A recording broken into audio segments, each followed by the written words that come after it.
data in the coming topic, which I suppose it will be very interesting, individualization or luteal phase support. Should we reconsider microdose of HCG supplementation?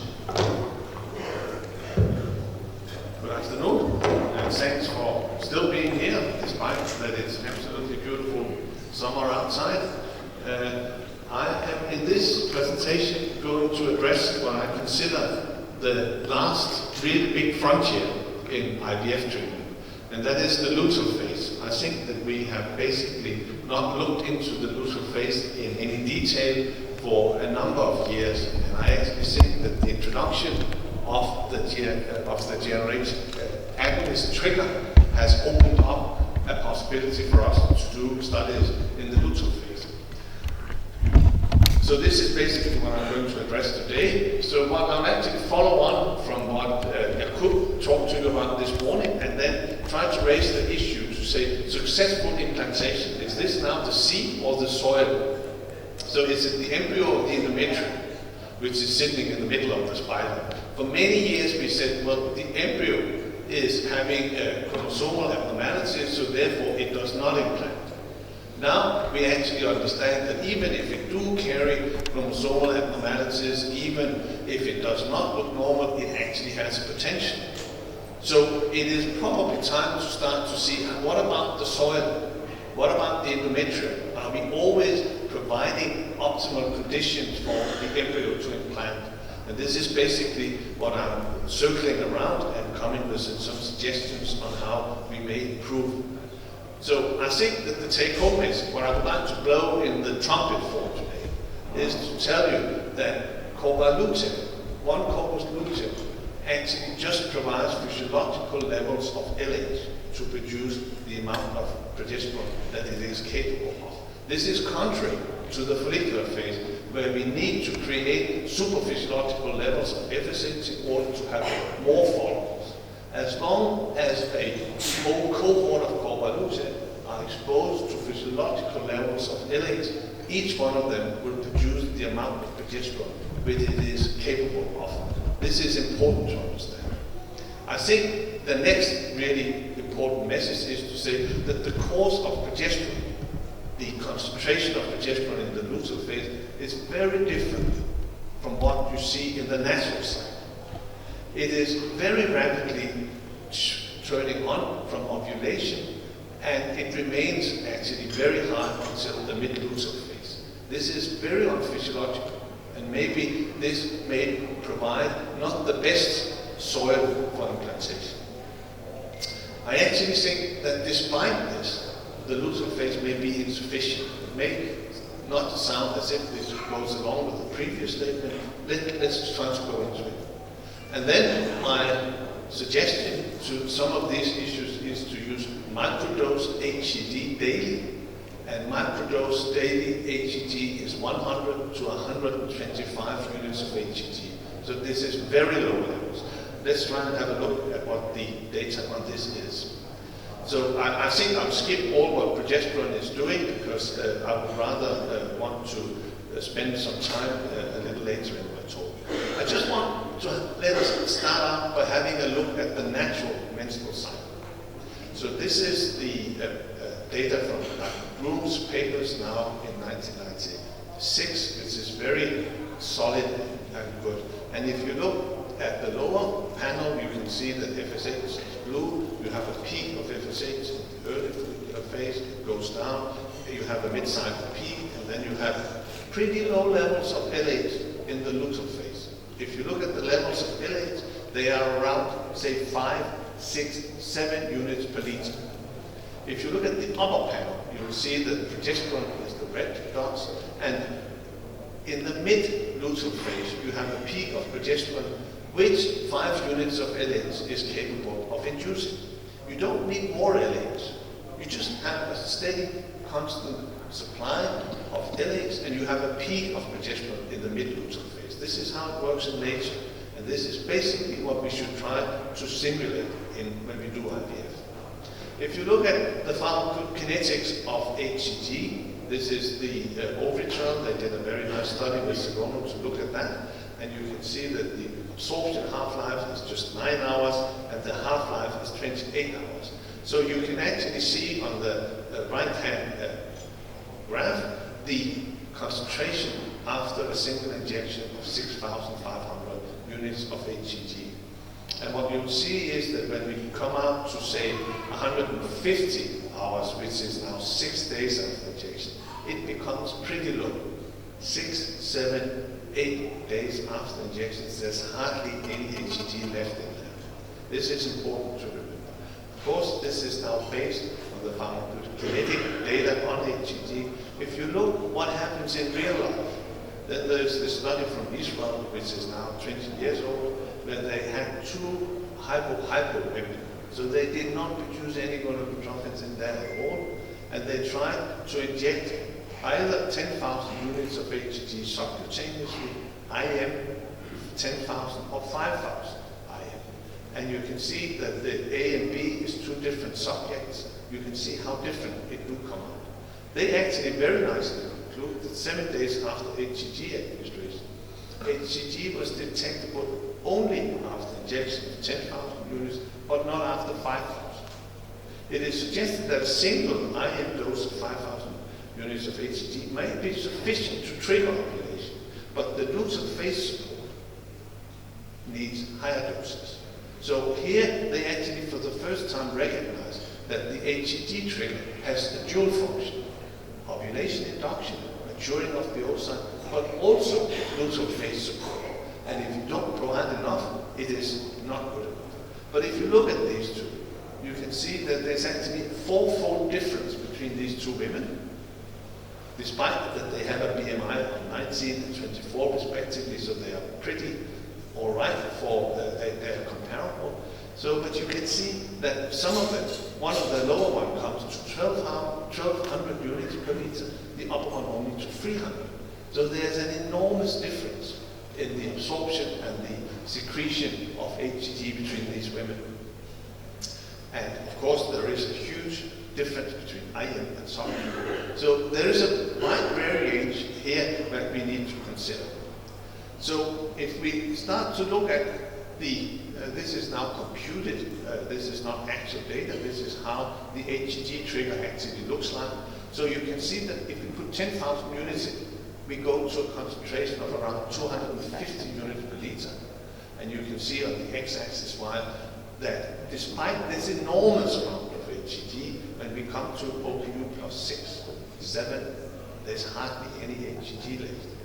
Of course, if you look at the natural cycle and the agonist trigger cycle, there's hardly any LH activity in there. And obviously, this calls for a luteal phase support, because otherwise there's certainly not enough luteal phase support in there. So what I actually want to do to you today is to take you on a journey where the blue one is what we do, the 10,000 units. If you look at the black one, this is the agonist trigger induced cycle. We know now that this is far too little. What we normally do is that we provide an additional 1,500, which is the red.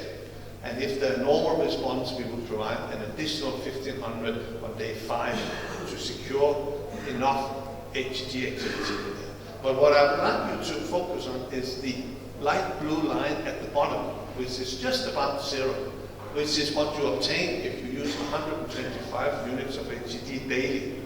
This provides sufficient stimulation of the core luteal, and this is what I would like to convince you is what we should try and look at.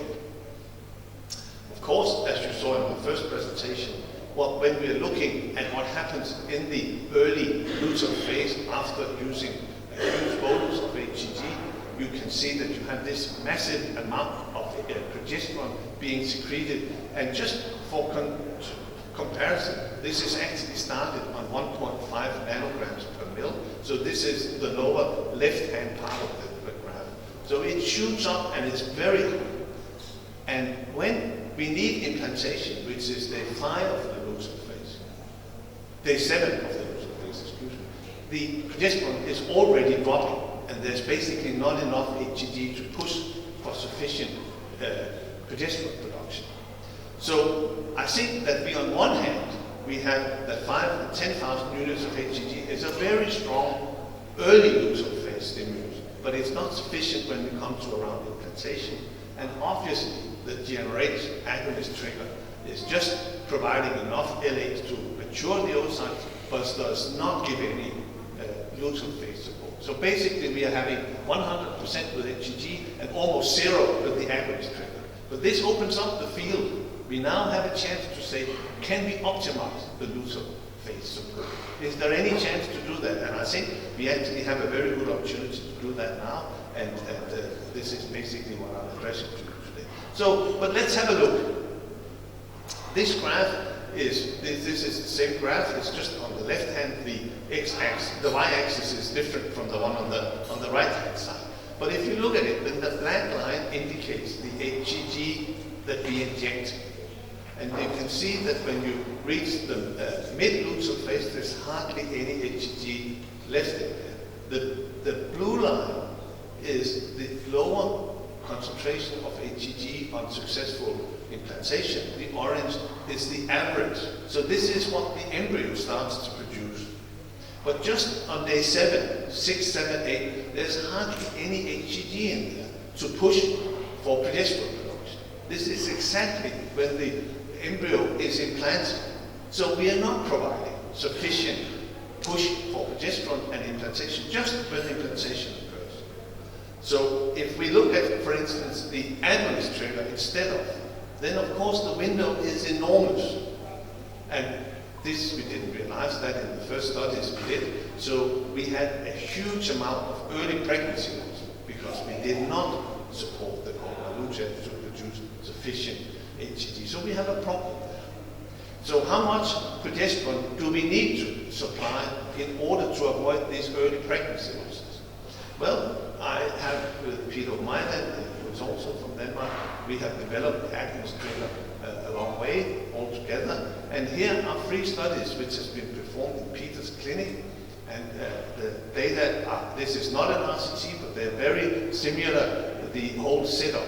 So when we did our first study in 2005 and used the agonist trigger, the only support for progesterone support we had was vaginal progesterone. And you can see that the mid-luteal phase level of progesterone was 39 nanomolar. This is basically what prenormal is providing. There were no endogenous production of progesterone. And what you look, you can see the early pregnancy loss was 79. So almost all pregnancies did not implant. So the soil was not fertile. The embryos were similar to those of the subsequent trials. You could see the next one, we actually then developed the 1500 unit HCG, which was given on the day of OPU. Now suddenly, the mid-luteal phase progesterone rose to 74, and the early pregnancy loss was reduced to 21. If the last study, we actually in normal responder patients gave 2 injections of HCG, one of OPU, one of OPU plus 5. And now, suddenly the mid-luteal phase progesterone was 440, and the early pregnancy loss was 9. So if you plot this, and I've included a study from Lawrence Engman in the States who also tested the agonist trigger, you can actually see that the mid-luteal phase progesterone levels and the early pregnancy loss are associated. If you do not exceed a progesterone concentration of, say, 80 to 100 nanomolar, your early pregnancy loss is increased. And I actually think that we do not consider that there is quite a number of patients, because we on average get enough progesterone, but there's a number of patients who are actually below this level, where we may actually provide a better soil by putting in additional progesterone. So this is one of the take-home messages that and this relates, as Jacob and I just discussed, this may actually relate to the very high levels of estradiol in the follicular phase, which means that we cannot just manage with natural levels of progesterone in the luteal phase. We need increased levels. The 25 nanomolar as we use in natural cycles in the luteal phase is not sufficient. We need at least 100. And if you look at the literature, I don't want to go through this, but there's actually quite a lot of data which comes out almost with the same level, 95 nanomolar in a study from Rosenberg's group. Mid-Valley came out with saying that this was also, there was a significant positive association between the mean progesterone concentration during the luteal phase and the clinical pregnancy. So the higher the better. So it actually comes out that there's a lot of studies, but you can find almost anything you want in the literature. But I do think that there is evidence to suggest that the early pregnancy loss can be reduced if you make sure that your progesterone concentration is exceeding 100. And this is just to show you data from Rosenberg's group, where you can see that those who actually make it and have a positive viable pregnancy test, even before she becomes pregnant, have increased levels of progesterone. But let's leave that. But of course, if we look, I showed you these data from land in Vietnam in the previous presentation too, and focus on the upper right-hand corner, and you can see those massive amounts of progesterone. So you would say, but if we provide HCG, we are hope safe. Yes, on average we are, but there is a group of patients who do not make it all the way up above 100 nanomolar. And we need to do something to make sure that these patients they may have an early pregnancy. It's already sitting in there. It's probably okay, but the soil is not good enough. We need to provide more progesterone. This is just a study that I did with Peter, and Lisa Thompson is our PhD student. And this is just daytime variation in serum progesterone in the mid-luteal phase. So I showed you before on the follicular phase, but also in the mid-luteal phase, there's a huge variability, except if you have very low levels. And these low levels, you can see these are down to 40, 50, 60 nanomolar. This is not sufficient. So these women need additional progesterone. So here, this is serious business, and you may be afraid that what will happen now. I just want now to take you, what are we doing? Well, we are using crino-vaginal progesterone. How does this work? When you look at it, you can actually see here that if you look at the black and the dark blue line, this is crino measured by Maria and mass spectroscopy, and you can see that actually within just 16 hours there is a huge peak, and then progesterone disappears, and then you have to wait until the new injection comes.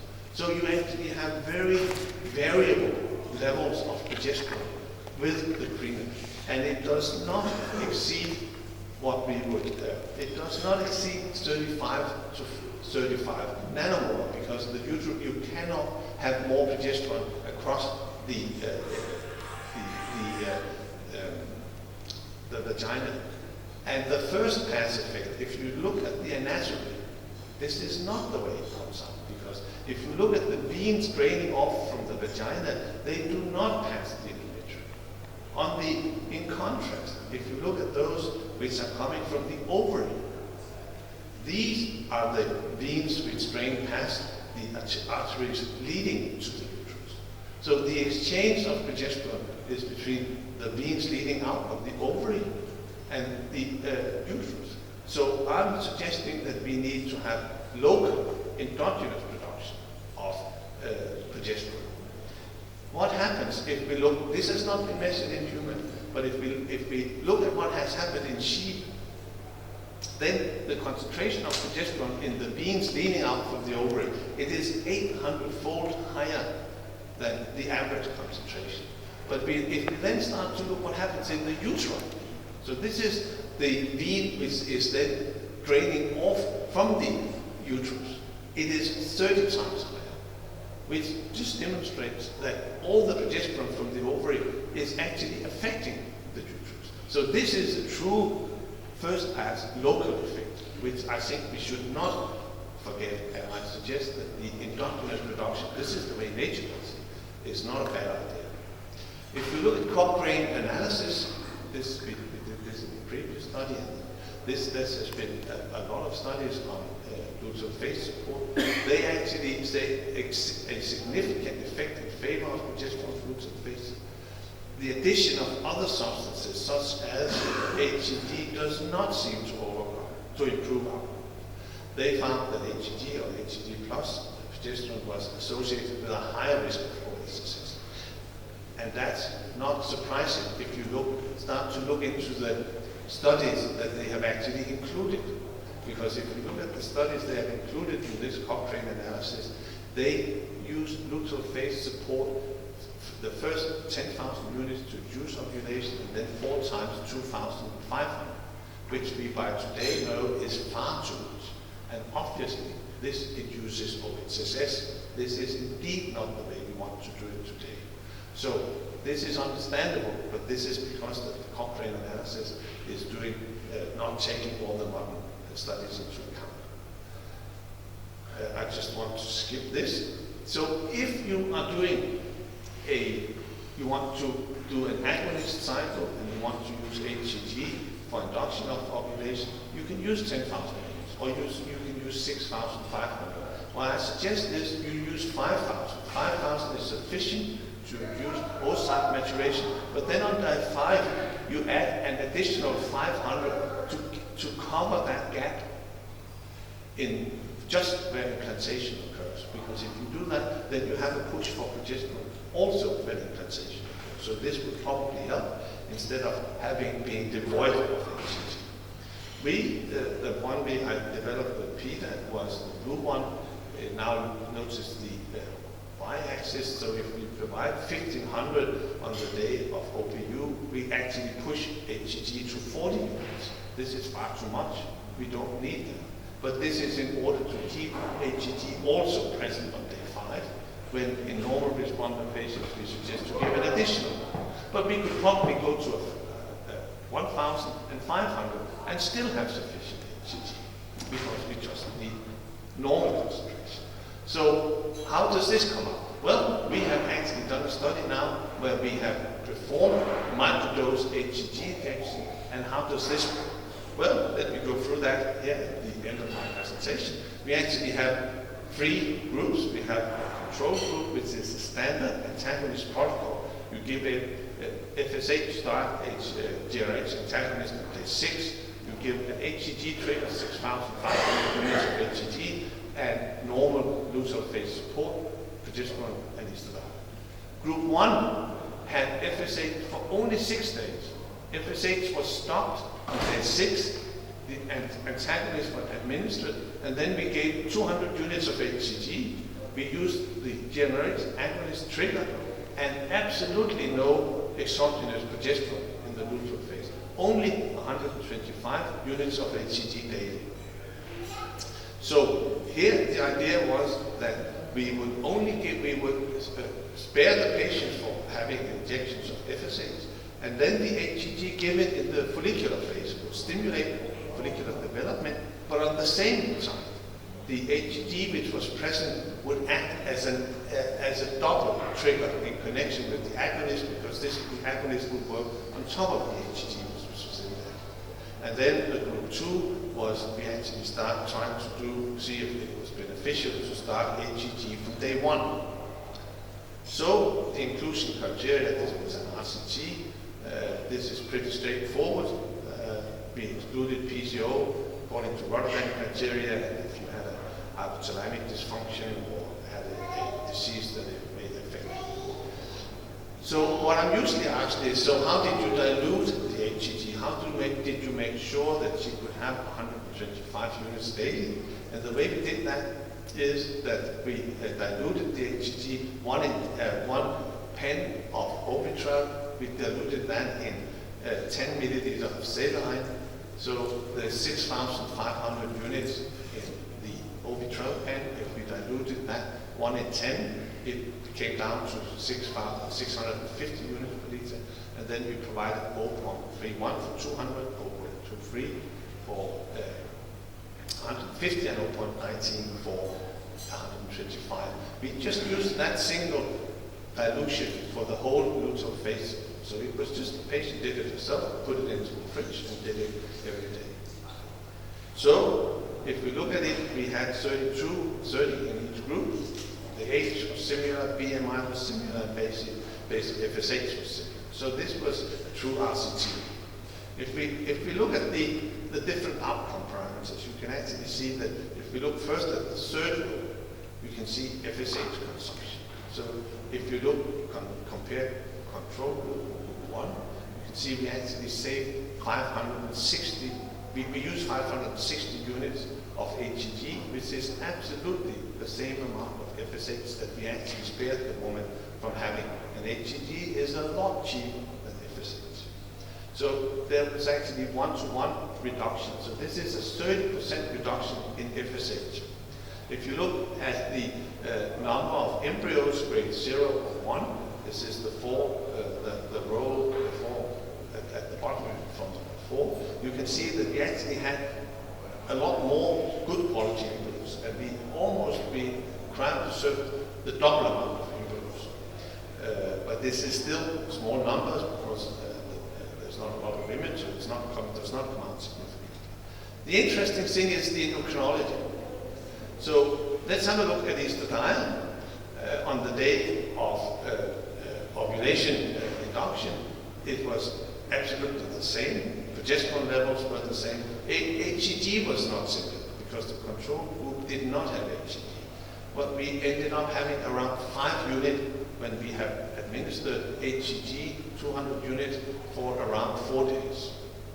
On the day of OPU, you can see that progesterone shoots up in the group where we are providing 6,500 units of HCG, but only slowly creeping up in the agonist group because we do not push progesterone concentration the same way. And of course, this is reflected by the fact that the concentration of HCG is just 74 in the control group and 2 in the other 2 groups. So, and if we look at on OPU plus 7, it actually now comes out that we have significantly more estradiol in the 2 test groups. And if you look at progesterone, then despite the fact that we have only small amounts of HCG because we only provide 125 daily, we actually have significantly higher concentrations of progesterone. So we do not shoot up and are on our way down when implantation occurs, but we actually try to mimic the natural cycle, and we have a peak in the mid-luteal phase. So this is, and you can see the concentration of HCG is just 3. So basically, we have now for the first time designed a protocol where the levels of LH or HCG is never ever exceeding the concentrations which occur in a natural menstrual cycle. So the risk of OSSS is probably as low as it gets. We never stimulate with supraphysiological levels of HCG. And if we go on and look at the reproductive outcome, it is similar between the groups, which we would expect because 30 in each group is not enough, and the children which are coming out are also similar. So I have presented this, and I know that what I should have at this point is a proper RCT. I do not have that because I cannot plan that on my own. But this has, a lot of people have found this interesting. And Robert Fischer's clinic in Hamburg is now only using microdose HCG for luteal phase support and have skipped all vaginal and other types of luteal phase support. And what they did was that they actually tried to test it. So they had 100 units that they used daily, which is the left-hand column, and then they compared that to the agonist trigger. They only use agonist trigger. So they compared that to 1,500 units plus 800 milligrams of progesterone ultragest. And as you can see, that they have included 100 or 150 patients in each of this group. They do come out very similar with all the data that you would expect. But when you start to look at the number of clinical pregnancies and what is the really important part here, can you stop, can you save some of the early pregnancy losses, it actually do come out very significantly. If you provide 100 units of HCG daily, you significantly reduce the number of early pregnancy losses, and you actually get a clinical pregnancy rate which is 53, and compared to 44, and of course this reflects that the number of patients are small, but they are very happy with it, the patients are very happy with it, and this is the only thing that they're doing at the moment So I think that by having daily low-dose HCG, we can basically, we have an option to individualize the luteal phase support for the women. This is how it looks when you put in 100, 125, or 150 daily. You can actually titrate out the HCG. You can say, this is a woman with a high BMI. I would like to start out with using a little higher HCG level and then go down. And then you can actually keep that level in the physiological range and stimulate progesterone synthesis in a new, different way. So this is the male birds of paradise trying to impress a female, and I hope I have impressed you a little bit. At least I would like to conclude that the corpus luteum is an organ with exceptionally rapid and profound changes. Its main function is to secrete progesterone, and in the mid-luteal phase, precisely at the time of implantation, the current protocols do not provide sufficient stimulus for progesterone. And I think the course and shape of the progesterone profile is not correct. It's not the way nature does it. And there is an option to try and improve that. And here's another birds of paradise. This is what you don't see, but this is actually the male at the back and the female evaluating whether she thinks this is interesting. I think that the current way we do luteal phase support, we may have too high levels of progesterone in the early luteal phase and too little stimulation when implantation actually occurs. There is probably a lower threshold level of around 100 nanomolar, which we should make sure that we actually exceed in order to reduce early pregnancy loss. And I think we can do that with the agonist trigger. And I do not say that this is end of the story. I'm sure it's not. But we have a very nice chance to try and develop the luteal phase in a way we can either do it individualized, and we can try to optimize reproductive outcome this way. And one first shot at this is the microdose HCG, which I hope that I have convinced you may be an option to pursue in the future. Thank you very much.